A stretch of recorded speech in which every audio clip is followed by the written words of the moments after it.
আয়কর কর্তা সেজে তারা হানা দিত ব্যবসায়ীদের বাড়িতে, চলত লুটপাট, থাকতো নগদ, সোনার উপর গয়না। অনেক পরে গৃহকর্তা বুঝতেন ঠকবাজের পাল্লায় পড়েছেন। এমন একটি চক্র ফাঁস করল পুরুলিয়া জেলা পুলিশ। গ্রেফতার 2 মহিলা সহ 7 জন। ধৃতদের জেরা করে চক্রের অন্যান্যদের হদিশ পেতে চাইছে পুলিশ। 8 এপ্রিল কোটশিলার বামনিয়া গ্রামে কিরিটি কুমার নামে এক বিড়ি ব্যবসায়ীর বাড়িতে এমনই ভুয়ো অভিযান চালায় চক্রটি। যাবার সময় একটি স্করপিও গাড়ি নিয়েও যায় তারা। ভুয়ো গ্রেফতার দেখিয়ে তুলে নিয়ে যাওয়া হয় এক কর্মচারীকে। তদন্তে নেমে ঝাড়খণ্ড থেকে গ্রেফতার করা হয় দলের পাণ্ডাদের, জানিয়েছেন পুরুলিয়ার police super Abhijit Bandyopadhyay. They asked that they are conducting raid for the discrepancy of income tax.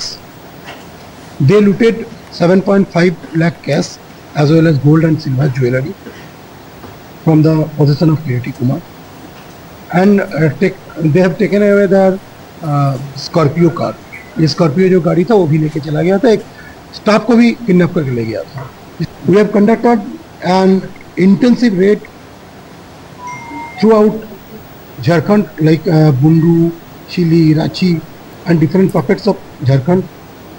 We have arrested 7 persons who are involved in this case, and investigation is going on.